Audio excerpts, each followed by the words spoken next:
পৃথিবীতে আজ পর্যন্ত অনেক আলেম ও ওলামায়ে কেরামের জন্ম হয়েছে, যাদের সুমধুর ইসলামের বাণী শুনে হাজার হাজার অমুসলিম ব্যক্তি ইসলামের ছায়াতলে এসেছেন। ইসলাম একটি শান্তির ধর্ম। এই ধর্ম প্রচারে নবী রাসূলগণ থেকে শুরু করে সাহাবীগণরা যেমন পরিশ্রম করেছেন, তেমনি করেছে আলেম ও ওলামায়ে কেরামগণ। বন্ধুরা, আজকের ভিডিওতে আপনি জানতে পারবেন বাংলাদেশের কয়েকজন জনপ্রিয় ওলামায়ে কেরাম মিজানুর রহমান আজহারী, মামুনুল হক সহ মাওলানা শায়েখ আহমদুল্লাহদের মতো বিখ্যাত আলেমদের কার শিক্ষাগত যোগ্যতা কতটুকু, শিক্ষাগত যোগ্যতায় কে সবচেয়ে বেশি এগিয়ে আছে তা জানতে পারবেন আজকের এই ভিডিওতে। আশা করছি ভিডিওটিতে একটি লাইক দিয়ে না টেনে শেষ পর্যন্ত দেখবেন। রফিকুল ইসলাম মাদানী। রফিকুল ইসলাম মাদানী একজন ইসলামী বক্তা, তবে বর্তমান সময়ে তাকে ইন্টারনেটের শিশু বক্তা হিসাবে সবাই চেনেন। তিনি ১৯৯৪ সালের ১ জানুয়ারি নেত্রকোনা জেলায় জন্মগ্রহণ করেন। তিনি নেত্রকোনার একটি মাদ্রাসায় হিফজুল কোরআন পড়াশোনা করেন। এরপর তিনি ঢাকার যাত্রাবাড়ি এলাকায় একটি মাদ্রাসায় আসেন। সেখানে কয়েক বছর পড়াশোনা করেন এবং হাফেজ হয়ে ওঠেন। বর্তমানে রফিকুল ইসলাম ঢাকার একটি মাদ্রাসায় কর্মরত আছেন এবং পড়াশোনা শেষ করেছেন। তাছাড়া তিনি বাংলাদেশের বিভিন্ন জায়গায় কোরআনের তাফসির ও ইসলামী বিষয়ে আলোচনা করে খুবই জনপ্রিয় হয়ে ওঠেন। আবু তহা মোহাম্মদ আদনান। বর্তমান সময়ে একজন জনপ্রিয় ইসলামিক বক্তা ও স্কলার হলেন আবু তহা মোহাম্মদ আদনান। মূলত বর্তমান সময়ে ভূ রাজনৈতিক বিষয়সমূহ, দাজ্জাল এবং বিভিন্ন সমসাময়িক বিষয়, অর্থনৈতিক বিষয় নিয়ে সবচেয়ে বেশি আলোচনা তিনি করেন।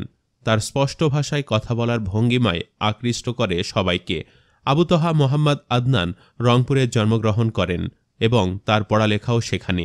তিনি রংপুরের লায়ন্স স্কুল অ্যান্ড কলেজে পড়াশোনা করেন। সেখান থেকেই এসএসসি পরীক্ষা দেন। এরপর রংপুর সরকারি কলেজে ভর্তি হন। বিজ্ঞান বিভাগে ইন্টারমিডিয়েট সেখান থেকেই কমপ্লিট করেছেন। এরপর তিনি রংপুরের বিখ্যাত রংপুর কারমাইকেল কলেজে পড়াশোনা করেন। সেখানে তিনি অনার্স ও মাস্টার্স কমপ্লিট করেন। তার পড়াশোনার বিষয় ছিল দর্শন। দর্শন নিয়ে পড়ার সময় থেকে তিনি ইসলামকে ভালোবাসতে শুরু করেন। ইসলামের প্রতি তার ঝোঁক দিন দিন বাড়তে থাকে। তিনি প্রচুর ইসলামী বই পড়েন ও গবেষণা করেন। ইসলামকে জানার আগ্রহ থেকেই তিনি বাড়ির পাশের এক মাদ্রাসায় ভর্তি হন এবং সেখান থেকে তিনি 10 থেকে 12 জন ওস্তাদের কাছ থেকে শিক্ষা গ্রহণ করেন। তার অ্যারাবিক গ্রামার ছিল শিক্ষার মূল বিষয়। আবু তহা মোহাম্মদ আদনান অনেক প্রতিভাবান।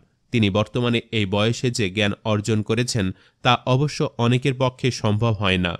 আবার তিনি ভালো মানের একজন ক্রিকেটারও ছিলেন এবং ধীরে ধীরে তিনি জনপ্রিয়তাও পাচ্ছিলেন। তবে তিনি মহান রবের দরবারে আসার জন্য এসব থেকে সরে এসেছেন। আলহামদুলিল্লাহ, বর্তমানে তিনি একজন দারুণ ইসলামিক স্কলার। আমির হামজা। মুফতি আমির হামজা বাংলাদেশের প্রখ্যাত আলেমদের মধ্যে একজন, দেশসেরা বরেণ্য আলেমে দ্বীন ও তারুণ্যের অহংকার। বাংলাদেশে তার অসংখ্য ভক্ত শ্রোতা তার ইসলামের কথা শোনার জন্য অধীর আগ্রহে বসে থাকে। আমির হামজা বাংলাদেশের অনেক ইসলাম বিরোধী ব্যক্তিকে প্রত্যক্ষ সমালোচনা ও কঠোর সতর্কতা দিয়েছেন। আল্লাহর রহমতে অনেক অমুসলিম ভাই বোন ও তাদের পরিবার তার হাত ধরে ইসলাম গ্রহণ করেছেন। তিনি আল্লাহ ব্যতীত কাউকে ভয় করেন না, ভয়ে কারো কাছে মাথা নত করেন না। তিনি ইসলামের প্রতি দৃঢ়। তার কথাগুলি সুস্পষ্ট। যদিও তিনি কুষ্টিয়ার আঞ্চলিক ভাষায় কথা বলেন, তিনি অত্যন্ত সাহসিকতার সাথে কথা বলেন। বক্তৃতা চলাকালীন তিনি শ্রোতাদের হাসি খুশি করে তোলেন। দেশের অন্যতম ইসলামী ব্যক্তিত্ব হওয়া সত্ত্বেও তার ভেতরে কোনো প্রকার অহংকার নেই। তিনি কোরআনকে সুন্দর উপায়ে আলোচনা করে শ্রোতাদের কাছে ব্যাখ্যা করেন, যাতে করে শ্রোতারা সহজে বুঝতে পারে। আমির হামজা প্রাথমিক শিক্ষা পেয়েছেন তার জেলা থেকে। তার জেলার মর্যাদাপূর্ণ হাফিজিয়া মাদ্রাসা থেকে কোরআনের হাফেজ হয়ে ওঠেন। এরপরে তিনি ইফতা শেষ করেন এবং তার জেলার নামী কওমি মাদ্রাসা থেকে মুফতি হন। পরবর্তীতে তিনি বাংলাদেশের কুষ্টিয়া জেলায় অবস্থিত বাংলাদেশের সেরা ইসলামী বিশ্ববিদ্যালয়ে পড়ার সুযোগ পান। সেখানে তিনি আল কোরআন শীর্ষক অনার্স এবং মাস্টার্স শেষ করেছেন। পড়াশোনা শেষে দায়ী ইসলামী কাজ শুরু করেন এবং এর পাশাপাশি তাফসির শুরু করেন। বর্তমানে তিনি বাংলাদেশের মানুষের পছন্দের বক্তা ও স্কলার হিসাবে খ্যাতি অর্জন করেছেন। মাওলানা শায়েখ আহমদুল্লাহ। বিশিষ্ট ইসলামী ব্যক্তিত্ব মাওলানা শায়েখ আহমদুল্লাহ ৫৬,০০০ বর্গমাইলের সীমানা পেরিয়ে যে কয়জন বাঙালি আলিমের বিশ্বময় পরিচিতি ঘটেছে তাদের মধ্যে শায়েখ আহমদুল্লাহ অন্যতম। বর্তমানে তিনি আস-সুন্নাহ ফাউন্ডেশনের মাধ্যমে দেশে এবং বিদেশে বাংলা ভাষাভাষী মানুষের মাঝে ইসলামের জ্ঞান পৌঁছে দেওয়ার কাজ করছেন। এর আগে তিনি সৌদি আরবের পশ্চিম দাম্মাম ইসলামী সেন্টারের সম্মানিত দায়ী হিসাবে কর্মরত ছিলেন। লেখালেখি, সভা, সেমিনারে লেকচার প্রদান, ইসলামী অনুষ্ঠানে অংশগ্রহণ করা এবং টিভি অনুষ্ঠানে সময় দেওয়া সহ বহুমুখী সেবামূলক কাজে জড়িত রয়েছেন এই আলেমে দ্বীন। 2009 সালে আন্তর্জাতিক পরিমণ্ডলে কাজ করার সুযোগ লাভ করেন তিনি। বিশেষ যোগ্যতার কারণে ডাক পান মধ্যপ্রাচ্যে। এরপর যোগ দেন সৌদি আরবের পশ্চিম দাম্মাম ইসলামিক দাওয়াত সেন্টারে। তিনি সেখানে দীর্ঘ 9 বছর দায়ী ও অনুবাদক হিসাবে কাজ করেন। সেখানে থাকাকালীন সময় তিনি আত্মমানবতার সেবায় এবং বাংলা ভাষাভাষী মানুষের মাঝে ইসলামের জ্ঞান পৌঁছে দেওয়ায় নিজেকে নিয়োজিত রেখেছিলেন। বিভিন্ন দাওয়াত কার্যক্রমে তিনি জাপান, ভারত, আরব আমিরাত সফর করেছেন এবং সেখানে অনেক আন্তর্জাতিক অনুষ্ঠানে অংশ নিয়েছেন। তিনি নোয়াখালীর ঐতিহ্যবাহী ফয়জুল উলুম মাদ্রাসা থেকে মুতাওয়াসিতা পাশ করেন এবং 10ম স্ট্যান্ড সহ সানুবিয়া পাশ করেছেন চট্টগ্রাম হাটহাজারী মাদ্রাসা থেকে। 3য় স্ট্যান্ড সহ ফজিলত ও 2য় স্ট্যান্ড সহ দাওরায়ে হাদিস তাকমিল শেষ করেন যশোরের প্রাচীন দ্বীনী শিক্ষা প্রতিষ্ঠান আল জামিয়াতুল ইসলামিয়া দড়াটানা মাদ্রাসা থেকে। সর্বশেষ খুলনা দারুল উলুম থেকে ইফতা ও মুফতি কোর্স কমপ্লিট করেন মাওলানা শাহ আহমদুল্লাহ। আল্লামা মামুনুল হক। আল্লামা মামুনুল হকের জন্ম 1973 সালের নভেম্বর মাসে। তিনি একজন বাংলাদেশি দেওবন্দি ইসলামী পণ্ডিত, রাজনীতিবিদ, অধ্যাপক, শিক্ষাবিদ, লেখক, ইসলামী বক্তা এবং সমাজ সংস্কারক।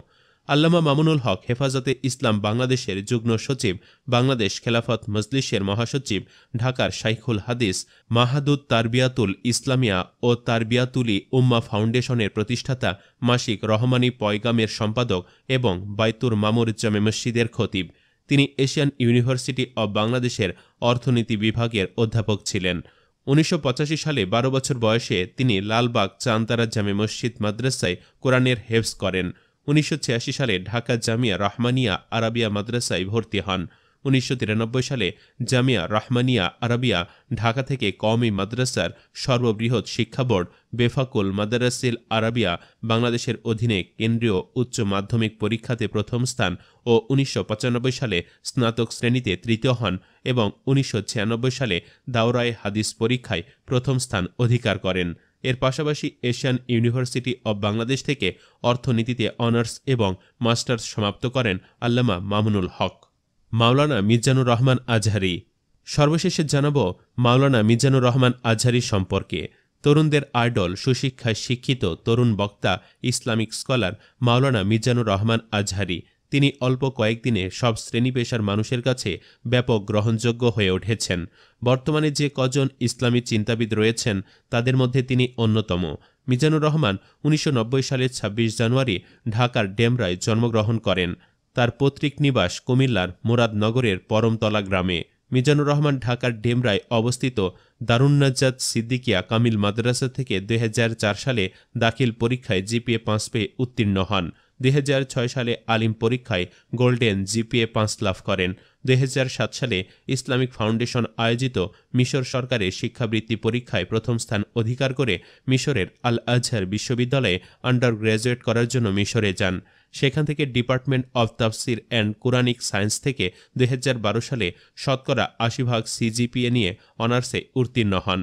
মিশরে 5 বছর শিক্ষাজীবন অতিবাহিত করার পর 2013 সালে মালয়েশিয়া যান। সেখানে গার্ডেন অফ নলেজ খ্যাত ইন্টারন্যাশনাল ইসলামিক ইউনিভার্সিটি থেকে পোস্ট গ্র্যাজুয়েশন সম্পন্ন করেন। ওই বিশ্ববিদ্যালয়ের department of Quran and Sunnah studies থেকে 2016 সালে পোস্ট গ্র্যাজুয়েশন শেষ করেন। মাস্টার্সে তার সিজিপিএ ছিল 3.82। পোস্ট গ্র্যাজুয়েশন শেষ করে মালয়েশিয়ার ইন্টারন্যাশনাল ইসলামিক ইউনিভার্সিটি থেকে এমফিল এবং পিএইচডি করার সিদ্ধান্ত নেন। 2016 সালের মধ্যে এমফিলও শেষ করেন।